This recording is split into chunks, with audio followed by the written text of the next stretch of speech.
Assalamu alaikum dear students, how are you all? I hope you all are good and doing well in your life. Student इस lecture का जो हमारा topic है वो है strength of the magnetic field. पीछे हमने ये स्टडी किया था कि मैग्नेटिक फील्ड क्या होता है और मैग्नेटिक फील्ड लाइंस क्या होती हैं। इस लेक्चर में हम देखेंगे कि मैग्नेटिक फील्ड की जो ताकत है वो क्या होती है। तो स्टूडेंट चलिए इस टॉपिक को प्रॉपर्ली तो पर स्टार्ट करते हैं। बिस्मिल्लाहिर्रहमानिर्रहीम रब्बी ज़िदनी इल्मा रब्बी ज़िदनी इल्मा रब्बी ज़िदनी इल्मा आमीन आमीन आमीन। The strength of the magnetic field is proportional to the number of magnetic lines of force passing through the unit area placed perpendicular to the lines। अब स्टूडेंट इसमें वो कह रहा है कि जो स्ट्रेंथ है किसी भी मैग्नेटिक फील्ड की वो क्या है, इस प्रोपोर्शनल है यानी डायरेक्टली प्रोपोर्शनल है किसके, to the number of magnetic field lines of force, उन लाइंस की तादाद के प्रोपोर्शनल है जो कि passing through the unit area, जो कि फ़ी यूनिट रकबा के अंदर से गुज़र रही होती हैं और जो placed perpendicular to the lines और जो इन लाइंस पर अमूदन रखी जाती हैं। अब स्टूडेंट इससे मुराद ये है कि अगर हम किसी सरफेस को या किसी भी ऑब्जेक्ट को फील्ड में रखें तो जितनी ज़्यादा मैग्नेटिक लाइंस इसी के अंदर से गुजर रहेंगी फील्ड इतनी स्ट्रॉन्ग होगी। यानी कि ये जो कॉन्सेप्ट है ये कहलाता है कॉन्सेप्ट डेंसिटी फ्लक्स कॉन्सेप्ट कहलाता है। और प्रोपोर्शनल का मतलब ये है कि फ़ील्ड की जो ताकत है या जो फ़ील्ड की पावर है उसका ताल्लुक डायरेक्टली किसके साथ होगा, लाइंस की तादाद के साथ सीधा सीधा होगा। अगर लाइंस ज़्यादा गुज़र रही होंगी तो मैग्नेट जो है वो ज़्यादा ताकतवर लगेगा। अगर लाइंस कम होंगी तो फील्ड जो है वो कमज़ोर होगी और मैग्नेट जो है वो कमज़ोर समझा जाएगा। यानी जिस मैग्नेट की मैग्नेटिक फील्ड लाइंस ज़्यादा होंगी वो उस मैग्नेट का फील्ड ज़्यादा मजबूत होगा और जिस मैग्नेट की फील्ड लाइंस थोड़ी कम होंगी, जिनकी जो तादाद है वो कम होगी, वो मैग्नेट जो है वो कमज़ोर समझा जाएगा।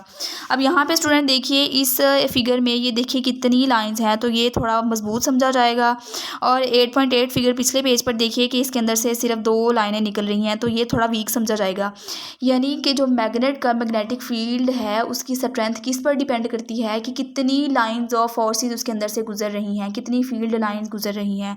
अगर तो कम होंगी तो जो फील्ड है वो कमज़ोर समझा जाएगा और अगर ज़्यादा होंगी तो वो फील्ड जो है वो ताकतवर समझा जाएगा।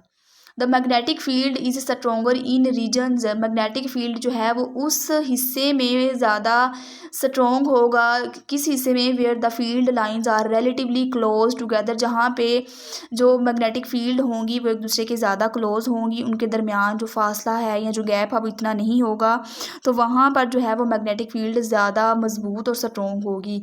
और वहाँ पर वीकर होगी where these are far apart, और यहाँ जहाँ पर जो लाइंस एक दूसरे से ज़्यादा दूर दूर फासले पर होंगी वहाँ पे फील्ड जो है वो कमज़ोर समझी जाएगी। स्टूडेंट इसको हम जो है फील्ड लाइंस की डेंसिटी भी बोलते हैं कि पोल के पास जो फील्ड लाइंस होती हैं वो एक दूसरे के ज़्यादा करीब करीब होती हैं। आप देख सकते हैं कि ये पोल है और उसके पास पास जो फील्ड लाइंस होती हैं वो एक दूसरे के ज़्यादा यानी उनके दरमियान इतना फासला नहीं होता, लेकिन जैसे जैसे ये दूर होती जाएंगी इनके दरमियान फासला जो है वो बढ़ता जाएगा। इसीलिए जो पोल के अगर हम करीब वहाँ पे कंपस को रखें तो जो उसकी नीडल है वो ज़्यादा डिफ्लेक्ट करती है। अब कंपस जो है ये असल में मैग्नेटिक फील्ड की जो स्ट्रेंथ है उसको मेजर करने के लिए इस्तेमाल किया जाता है और जैसे ही ये मैग्नेटिक फील्ड की स्ट्रेंथ को मेजर करेगा तो वो ज़्यादा डिफ्लेक्शन शो करेगी, उसकी नीडल जो है वो ज़्यादा इधर हिलेगी। लेकिन अगर हम पोल्स से दूर फील्ड लाइन पर जैसे जैसे फील्ड लाइन दूर होती जाती हैं, अगर हम वहाँ पे कंपास को रखेंगी तो उसका जो डिफ्लेक्शन है वो कम होता जाएगा, यानी उन फील्ड्स का जो असर होगा वो कमज़ोर होता जाएगा। चूँकि जो फील्ड लाइंस हैं वो एक दूसरे से दूर हटती जा रही हैं, उनके दरमियान गैप ज़्यादा आ गया है, इसीलिए दूर जब जाएंगे, जब उनके दरमियान गैप ज़्यादा आ जाएगा तो वहाँ पे मैग्नेटिक फील्ड जो है वो कमज़ोर हो जाएगा। मतलब पता चला कि जो स्ट्रेंथ है वो 2 चीज़ों पे डिपेंड कर रही होती है। किन किन चीज़ों पर, पहली लाइन में हमने देखा कि फील्ड लाइंस पर, और दूसरा हमने देखा कि फील्ड लाइंस के दरमियान कितना फासला है या कितनी डिस्टेंस है या ये वो कितना एक दूसरे के क्लोजली जो है वो जुड़ी हुई हैं, उस बात पर डिपेंड कर रहा होता है। आगे देखिए, for example the lines are closest near north and south pole indicating stronger magnetic field. के जो पोल्स होते हैं, चाहे वो नॉर्थ है चाहे वो साउथ है, उनके करीब जो लाइंस होती हैं वो ज़्यादा एक दूसरे के क्लोज होती हैं, इसीलिए वहाँ पर जो मैग्नेटिक फील्ड है वो स्ट्रॉन्गर समझा जाता है। और जैसे जैसे ये लाइंस पोल्स से दूर होती जाती हैं, away from poles the magnetic field becomes weaker. जैसे जैसे ये लाइंस जो है ये पोल्स से दूर होती जाएंगी, वैसे वैसे जो इनका मैग्नेटिक फील्ड है वो भी कमज़ोर और वीकर होता जाएगा। स्टूडेंट, इस एग्जांपल को हम देखते हुए अपनी रोज़मर्रा ज़िंदगी में भी देख सकते हैं कि अगर हम मैग्नेट के करीब, अगर हम आयरन के जो ज़र्रे हैं उनको डालेंगे, लोहे के ज़र्रों को डालेंगे करीब करीब, तो क्या होगा, फ़ौरन से वो अट्रैक्ट हो जाते हैं या फ़ौरन से मैग्नेट की तरफ खींचे चले आते हैं। लेकिन अगर हम मैग्नेट से कुछ दूर अगर वो ज़र्रों को डालेंगे तो वो कोई इतना नोटिसेबल असर नहीं होगा, होगा लेकिन थोड़ा होगा, और इतनी तेज़ी से वो भाग कर नहीं आएंगे। इससे हमें पता चलता है कि पोल्स के पास जो है वो फील्ड मैक्सिमम होता है, लेकिन जैसे जैसे दूर होता जाता है इसका जो फील्ड का असर है वो मिनिमम होता जाता है। आगे देखिए, in case the two magnets are placed close to each other, के हम जब दो मैग्नेट्स को एक दूसरे के करीब रखें, their combined magnetic field can be drawn using the compass needle. तो जो उनका मैग्नेटिक का जो एक कंबाइंड असर है वो कंपास की सुई की मदद से बनाया जा सकता है। स्टूडेंट, यहाँ पे जो है एक नया कॉन्सेप्ट है कि किस तरह हम फील्ड्स को, यानी दो मैग्नेट की मैग्नेटिक फील्ड को किस तरह हम उनको सुपर पोजिशन कर सकते हैं या हम उनको जोड़ सकते हैं, कि किस तरह दोनों मैग्नेट्स की जो ताकत है वो यानी दोनों मैग्नेट की जो पावर है वो एक दूसरे पर लग रही होती है। कहीं फील्ड ज़्यादा स्ट्रॉन्ग हो जाती है तो कहीं एक दूसरे को कैंसिल भी कर देती है। तो वो जो असर है या जो वो इफ़ेक्ट है वो कंपास की नीडल हमें दिखा रही होती है, वो इस इफ़ेक्ट को जो है वो ज्वाइंट करके दिखाती है। तो देखते हैं हम इसको कि आगे क्या होता है। इन फिगर कहता है कि फिगर में जैसा दिखाया जा रहा है कि पॉइंट एक्स जो है is called a neutral point, point X जो है उसको न्यूट्रल पॉइंट कहा है। और एक्स नहीं, यहाँ पे इसको नॉट ही कह रहा है कि पॉइंट जो ये एक्स क्रॉस की शक्ल का बना हुआ है is called the neutral point because the field due to one magnet cancel out that due to the other magnet. अब स्टूडेंट, यहाँ पे जो हमने दो पॉइंट्स को जोड़ दिया, यानी ये एक मैग्नेट है, ये दो मैग्नेट है, ठीक है, इसका नॉर्थ पोल ये है और साउथ पोल इसके साथ होगा। इसी तरह ये भी मैग्नेट है, इसका नॉर्थ पोल ये है, साउथ पोल इसके साथ होगा। अब जब हमने दोनों को एक दूसरे के करीब लाया, अब हमने ये देखना है कि किस तरह दो मैग्नेट के अगर सेम पोल सामने लाए जाएँ तो वो किस तरह एक दूसरे को कैंसिल आउट करते हैं या एक दूसरे को रिपेल करते हैं। अब हम वो देखते चाह रहे हैं। जब हम इन दोनों को पास लाएंगे तो ये जो क्रॉस वाला एरिया है ये इस एरिया को शो कर रहा होगा कि किस तरह एक मैग्नेट की जो फील्ड है वो दूसरे मैग्नेट की फील्ड को ख़त्म कर देती है। स्टूडेंट, न्यूट्रल पॉइंट का मतलब है कि ऐसी जगह जहाँ पर जो दोनों मैग्नेट्स हैं उनकी जो दोनों मैग्नेट की जो फील्ड है वो अपोजिट इक्वल लेकिन अपोजिट में होती है, इक्वल होती है लेकिन अपोजिट होती है। चूँकि देखिए स्टूडेंट, इसकी डायरेक्शन इस साइड पे है, चूँकि हमने पढ़ा था कि जो फील्ड लाइंस हैं वो नॉर्थ निकलती हैं और साउथ की तरफ जाती हैं। तो चूँकि ये ऐसे निकल कर इन्होंने ऐसे जाना था और जैसे ये इस डायरेक्शन में निकली और ये इस डायरेक्शन में निकल कर इसने इस तरफ जाना था, चूँकि दोनों का मैग्नीट्यूड या दोनों की जो कुव्वत है वो सेम है लेकिन इनकी डायरेक्शन अपोजिट है। और हमने पढ़ा था फिजिक्स के अंदर कि जब दो फोर्सेस की मैग्नीट्यूड सेम हो लेकिन उनकी डायरेक्शन अपोजिट हो तो वो एक दूसरे को कैंसिल आउट कर देती हैं। तो जब वो दोनों एक दूसरे को कैंसिल आउट करेंगी तो जो प्रैक्टिकल जो हमारे पास असर आएगा वो बिल्कुल ज़ीरो आएगा और जो कंपास है वो बिल्कुल भी मूव नहीं करेगा। तो इससे पता चलता है कि यहाँ पे कोई भी मैग्नेटिक फील्ड मौजूद नहीं है, चूँकि इन दोनों ने एक दूसरे के असर को जो है वो कैंसिल कर दिया, इसीलिए यहाँ पर क्रॉस का निशान आ जाएगा। तो इसलिए स्टूडेंट यहाँ इसको जो है न्यूट्रल पॉइंट कहा गया है कि यहाँ पर कोई भी मैग्नेटिक फील्ड मौजूद नहीं होती। आगे देखते हैं, कहता है कि फिगर 8.12 है वो हमें दिखा रहा है represent the field pattern of the horse shoe magnet. ये जो है स्टूडेंट ये हॉर्स शू मैग्नेट के पैटर्न को दिखा रहा है कि उसका जो हॉर्स शू मैग्नेट जो है वो एक मैग्नेट की किस्म है, उसका जो फील्ड है उसके अंदर क्या होता है। तो स्टूडेंट, इसके केस में क्या होता है कि the field is almost uniform between the poles except near the edges.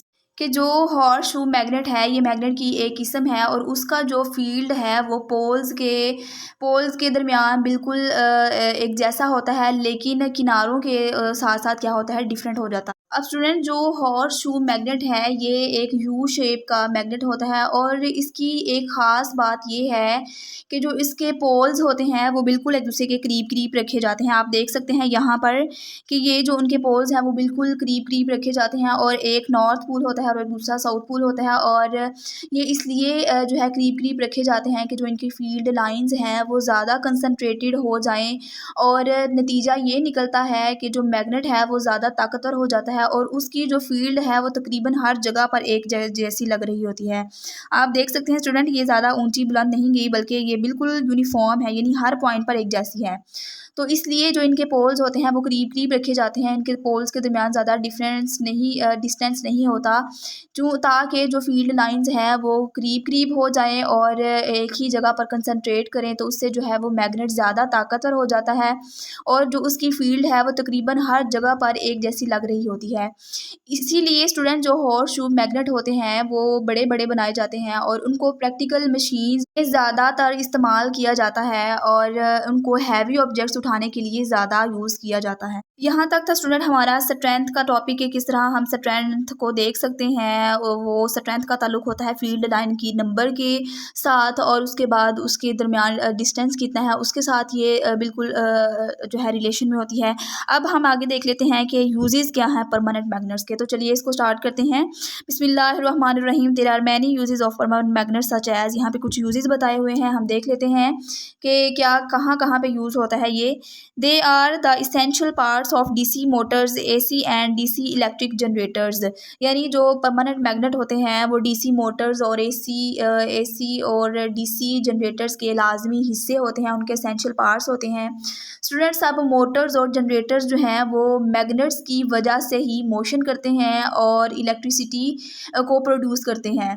तो जो मैग्नेट होते हैं, मैग्नेट के इंट्रैक्शन से ही जो मशीन्स की कॉइल्स हैं वो काम कर रही होती हैं। इसीलिए जो मैग्नेट है वो बड़े बड़े मैग्नेट को बड़ी बड़ी इंडस्ट्रीज़ वगैरह में इस्तेमाल किया जाता है और ये तमाम यानी मोटर्स में, जनरेटर्स वगैरह के अंदर इनको बड़ी तादाद में जो है यूज़ किया जाता है और ये इनके इसेंशियल पार्ट्स हैं, यानी ज़रूरी है। अगर इनको यूज़ नहीं किया जाएगा तो वो जो सिस्टम है वो प्रॉपर से वर्क नहीं करेगा। Permanent magnets are used in the moving coil loud speakers, जो परमानेंट मैग्नेट्स हैं वो लाउड स्पीकर में यूज़ किए जाते हैं उनकी जो कॉइल है उसको मूव करवाने के लिए। यानी स्टूडेंट जो आवाज़ वाले स्पीकर्स होते हैं उनमें मैग्नेट्स को यूज़ किया जाता है ताकि वो बुलंद एम्पलीफाई को वाइब्रेशंस को एम्पलीफाई करें। स्टूडेंट्स अब मैग्नेट्स को जो है वो स्पीकर्स के अंदर यूज़ किया जाता है ताकि जो उसकी वाइब्रेशन है उसको ज़्यादा बुलंद करके एम्पलीफाई करें। अगर स्पीकर्स के अंदर मैग्नेट को यूज़ ना किया जाए तो स्पीकर की जो आवाज़ है वो बहुत हल्की रहे, चूँकि स्पीकर को यूज़ किया जाता है आवाज़ को बुलंद करने के लिए। तो इसीलिए जो मैग्नेट्स होते हैं वो साउंड को एम्पलीफाई कर कर जो प्रोड्यूस करते हैं और अगर मैग्नेट्स को यूज़ ना किया जाए तो आवाज़ बहुत हल्की ही रहे, बुलंद हो ही ना। आगे देखिए स्टूडेंट थर्ड पॉइंट के these are very commonly used in door catchers के, ये जो होते हैं डोर्स के साथ यूज़ किए जाते हैं और यानी ज़्यादातर ये डोर्स के साथ यूज़ किए जाते हैं। जैसा आप देखते हैं कि कैबन्स के साथ और जो ये विंडोज़ अलमारियाँ वगैरह होती हैं उनके साथ यूज़ किया जाता है ताकि जो दरवाज़ा है वो टाइटली बंद हो जाए और ख़ुद ब खुद खुलता ना फिरे, बल्कि जब उसको खींच कर खोला जाए तब ही खुले, तो इसलिए ये यूज़ किया जाता है। उसके बाद they are very magnetic strips are fitted to the doors of refrigerators and freezers to keep the door closed tightly, यानी इनको रेफ्रिजरेटर्स के अंदर और फ्रीजर्स के अंदर इनको यूज़ किया जाता है ताकि जो उनके डोर्स हैं वो टाइटली बंद रहें और जब उनको खींच के खोला जाए मजबूती से तब ही वो खुलें, अपने आप खुलते ना फिरें और उससे जो है उनकी जो कूलिंग है वो बाहर निकलने का खदशा होता है। इसलिए मैग्नेट्स उनके साथ यूज़ किए जाते हैं ताकि वो टाइटली जो है वो बंद रहें और जो है वो लूज़ ना हो सकें। They are commonly used to separate iron objects from different mixtures, यानी ये जो है वो यूज़ किए जाते हैं कोई भी मिक्सचर है जिसके अंदर आयरन ऑब्जेक्ट शामिल हो गया है तो हमने उस मिक्सचर के अंदर से आयरन ऑब्जेक्ट्स को निकालने के लिए अलग किए करना है, तो उसके लिए मैग्नेट यूज़ करते हैं। चूँकि जो आयरन है वो एक मैग्नेटिक मटेरियल है, तो जो ही मैग्नेट को उस मटेरियल या उस मिक्सचर के करीब लाएंगे तो जो आयरन उसके अंदर आयरन ऑब्जेक्ट शामिल है वो फ़ौरन से उसके साथ अटैच होकर बाहर आ जाएंगे और बाकी हमारे पास जो है वो प्योर मटेरियल रह जाएगा। यानी आयरन ऑब्जेक्ट्स को हम किसी चीज़ से एक्सट्रैक्ट करने के लिए इसको यूज़ किए जाते हैं। जैसा स्टूडेंट्स यहाँ पे बयान किया गया है कि flour mills are permanent magnets to remove use permanent magnets to remove iron nails ETC from the grains before grinding.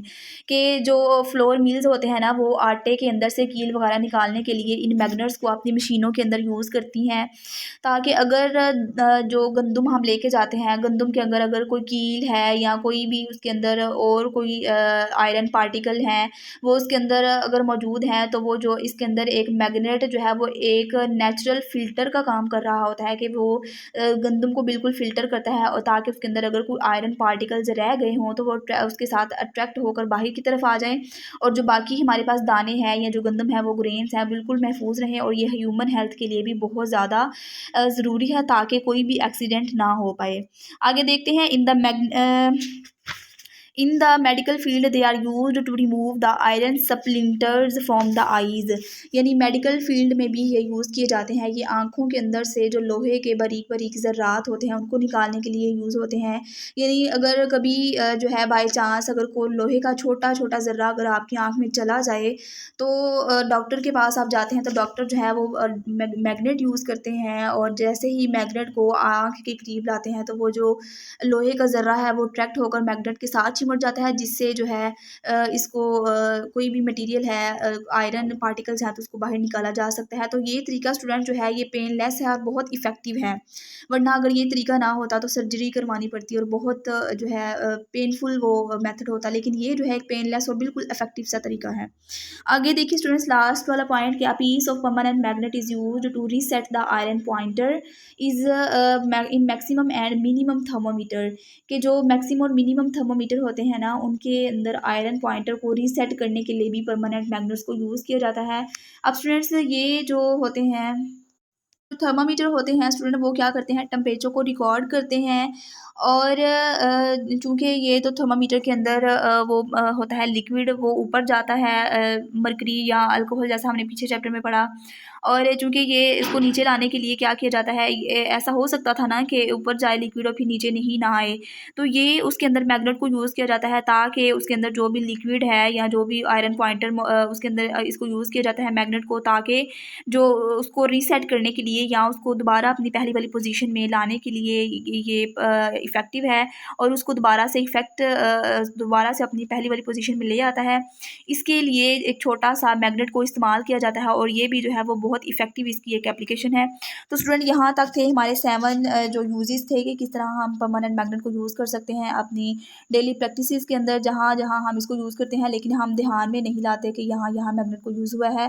Student, I hope कि आपको ये वाला लेक्चर अच्छे से समझ आ गया होगा। मिलते हैं नेक्स्ट लेक्चर में, जो कि हमारा होगा एप्लीकेशंस ऑफ परमानेंट मैग्नेट्स के ऊपर।